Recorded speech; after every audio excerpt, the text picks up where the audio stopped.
The Sunday school lesson for November 3rd, 2024 is When the Road is Long, Psalm 23.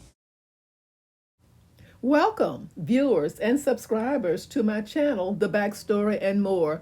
I am Audrey. If you are interested in knowing what happens before each Sunday school lesson, you are at the right place because I will share the backstory, read the lesson text, and offer a brief lesson summary. The backstory. We know less than we would like about where and when the Psalter was assembled.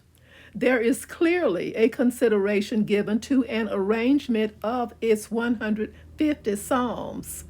It is frequently noted that they are arranged in 5 books, the first 4 of which conclude with Amen, meaning we agree or true. A connection to David is apparent in half the Psalms. His name appears in the superscriptions of 73 of them, with 2 more Psalms attributed to him in Acts chapter 4, verse 25, and Hebrews chapter 4, verse 7. Superscriptions are instructions or attributions appearing at the beginning of many Psalms. Superscriptions are part of the text, although modern Bible gives them no verse number, and Bible software gives them a verse number of 0. Although many superscriptions list one or more names, the relationship of the named person to the psalm in view is often unclear.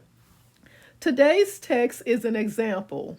Its superscription reads, "A Psalm of David." This may indicate that David was the author, but the Hebrew preposition behind the English word of can also express relation or direction. This means that Psalm 23 could be about David or dedicated to him. David first appears in Scripture as a keeper of sheep, 1 Samuel chapter 16, verse 11. During a war with the Philistines, he continued to be responsible for the care of his father's flock, 17, verse 15, and verse 20.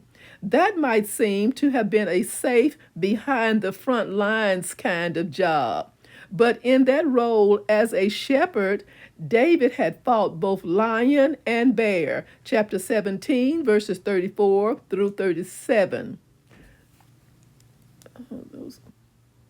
It is also relevant to note that shepherding is a common metaphor in the ancient Near East, used especially for kings who protect and provide for subjects. This goes a long way to help explain the depiction of David. His introduction as a shepherd in 1 Samuel guides readers to anticipate that he would make a good king. This was an important development, for when the Israelites first asked Samuel for a king, they contravened the wishes of God, 1 Samuel chapter 8. But God nonetheless redeemed the monarchy and made an everlasting covenant with David, 2 Samuel chapter 7. Anything either by or about David is therefore important to consider. Verses 1 through 2. The Lord is my shepherd. I lack nothing. He makes me lie down in green pastures. He leads me beside quiet waters. Verses 3 through 4. He refreshes my soul. He guides me along the right paths for his name's sake. Even though I walk through the darkest valley, I will fear no evil, for you are with me. Your rod and your staff, they comfort me. Verses 5 through 6. You prepare a table before me in the presence of my enemies. You anoint my head with oil. My cup overflows. Surely your goodness and love will follow me all the days of my life, and I will dwell in the house of the Lord forever. A brief summary. In Psalm 23, David used a metaphor he was familiar with, shepherding. Having tended his father's sheep as a young boy, David knew the key role a shepherd played in the care of sheep. It would have been a meaningful metaphor, too, for the early worshippers utilizing this psalm. Their pastoral lives made them quite familiar with the illustrations David drew. In this psalm, David emphasized a critical idea.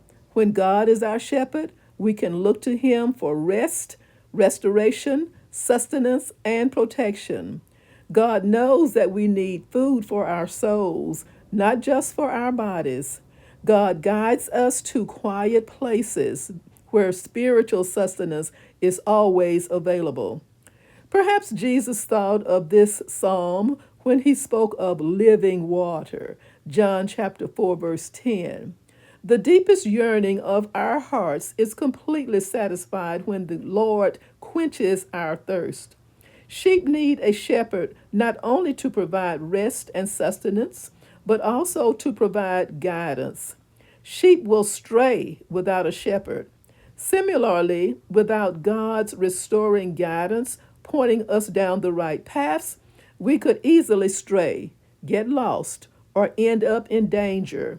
Yet, when we walk according to the leadership of our Good Shepherd, we experience abundant life. John chapter 10, verses 10 through 14.